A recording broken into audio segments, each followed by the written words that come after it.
తిరుమల లడ్డూ ప్రసాదంపై కల్తీ చేసింది మీరంటే మీరంటూ అటు వైసీపీ పార్టీ ఇటు అధికార కూటమి పార్టీలు ఒకరిపై ఒకరు దుమ్మెత్తి పోసుకుంటూ గుడుల దగ్గర టెంకాయలు కొడుతూ పాప ప్రక్షాళన చేస్తున్నాము అని ఒకరికొకరు ప్రార్థనలు చేస్తున్నారు. అసలు తిరుమల ప్రసాదంలో జంతువుల కొవ్వు కలిసింది అని ప్రచారం చేసింది ఎవరు? చంద్రబాబు నాయుడు కాదా? ఇంకా కూడా తిరుమల లడ్డూపై వివాదాస్పద వ్యాఖ్యలు చేయటం అవసరమా?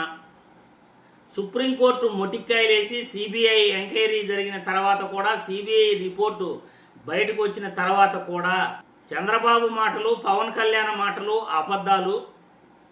తిరుమల లడ్డూ ప్రసాదంలో ఎటువంటి జంతువుల కొవ్వు గలవలేదు, ఎటువంటి పంది కొవ్వు గలవలేదు, ఎటువంటి చేప ఆయిల్ కూడా కలవలేదు అని సిబిఐ రిపోర్టు బయట వచ్చిన తర్వాత కూడా మళ్ళీ దిగజారుడు రాజకీయాలు చేస్తూ తిరుమల లడ్డూపై విష ప్రచారం చేయటం ఇంకైనా మానుకుంటారా, మానుకోరా? అధికార కూటమి పార్టీ ప్రజలకు సమాధానం చెప్పాలి. ఆల్రెడీ మీరు మాట్లాడిన మాటలు తప్పు అని సిబిఐ రిపోర్టు ద్వారానే బయటపడింది. మీరు అసత్య ఆరోపణలు చేస్తూ వెంకటేశ్వర స్వామి భక్తుల మనోభావాలను దెబ్బతీశారు, హిందువుల మనోభావాలు దెబ్బతీశారు అని ఇప్పుడు రాష్ట్ర ప్రజలే కాదు, దేశ విదేశాల్లో ఉన్న తెలుగు వారందరూ కూడా చంద్రబాబు నాయుడుపై, పవన్ కళ్యాణ్పై దుమ్మెత్తిపోస్తున్నారు. ఎందుకంటే ఇది సామాన్యమైన ప్రచారం కాదు, విష ప్రచారమే.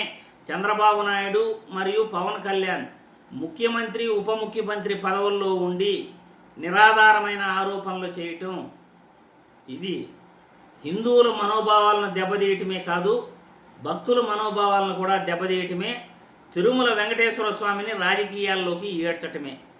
విజయవాడలో వరద బాధితుల నుండి టాపిక్ డైవర్షన్ చేయడానికి లడ్డూపై జంతువుల కొవ్వు కలిసిందని ఆ రోజు చంద్రబాబు నాయుడు విష ప్రచారాన్ని మొదలుపెట్టడం జరిగింది. ఆయనకు ఒత్తాసుగా పవన్ కళ్యాణ్ ఏకంగా అయోధ్యకు పంపిన లక్ష లడ్డూల్లో జంతువుల కొవ్వు, పంది కొవ్వు, చేప నుండి తీసిన ఆయిల్ కూడా కలిసిందని ఆయన ఆరోపణలు చేశాడు.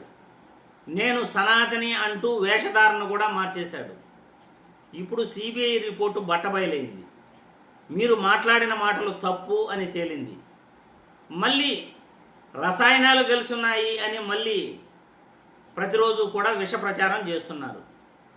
సిబిఐ రిపోర్టు బయటపడిన తర్వాత కూడా మళ్ళీ తిరుమల లడ్డూ కల్తీపై మళ్ళీ విష ప్రచారాన్ని మొదలు పెట్టడం సమంజసమా? 76 ఏళ్ల వయసులో చంద్రబాబు నాయుడు గారు ఇటువంటి కల్తీ రాజకీయాలు చేస్తూ ఇంకెన్ని రోజులు జీవితంపై మక్కువ పెంచుకుంటారు అని నేను ఈ వీడియో ద్వారా అడుగుతున్నాను. అధికారం పైన వ్యామోహంతో ఇలాంటి విష ప్రచారాలు చేస్తూ కల్తీ రాజకీయాలు చేయటం సమంజసమా? ప్రజలకు సమాధానం చెప్పాలి చంద్రబాబు గారు. ఏం కోరుకుంటున్నారు అసలు మీరు రాజకీయాల్లో? ఒక మనిషి జీవితాంతం నేనే అధికారాన్ని పంచుకోవాలి అని ప్రయత్నిస్తున్నారా?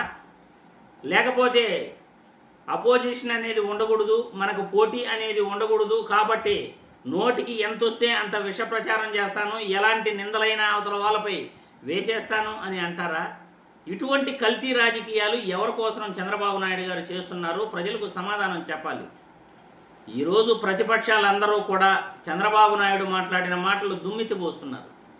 అయ్యా, ఆ రోజు విష ప్రచారం నిరాధారమైన ఆరోపణలతో చేశావు, నీ పాపంలో మేము కూడా పాలు పంచుకున్నాము, వైసీపీ వాళ్ళు తప్పు చేశారని మేము కూడా అనుకున్నాము. మరి ఈరోజు సిబిఐ రిపోర్ట్ వచ్చిన తర్వాత జంతువులు కొవ్వే కలవలేదు, ఎటువంటి అనిమల్ ఫ్యాట్ కలవలేదు అని వాళ్ళు నిర్ధారించిన తర్వాత ఇంకా కూడా మీరు ఇటువంటి కల్తీ రాజకీయాలు చేయటం సమంజసమా అని పీఠాధిపతులు, మఠాధిపతులే డైరెక్ట్గా అంటున్నారు. ఇక దీనిపైన మాట్లాడటం కూడా తప్పేనని వాళ్ళు బాహాటంగానే చెప్తున్నారు. మరి చంద్రబాబు నాయుడు గారు ఇటువంటి కల్తీ రాజకీయాలు చేస్తూ ఎన్ని రోజులు ప్రజల్ని మభ్యపెట్టాలనుకుంటారో ప్రజలకు సమాధానం చెప్పాలి. ప్రజలు కూడా మీ అభిప్రాయాలను కామెంట్ల రూపంలో తెలియజేయాల్సిందిగా వీడియో ద్వారా కోరుతున్నాను.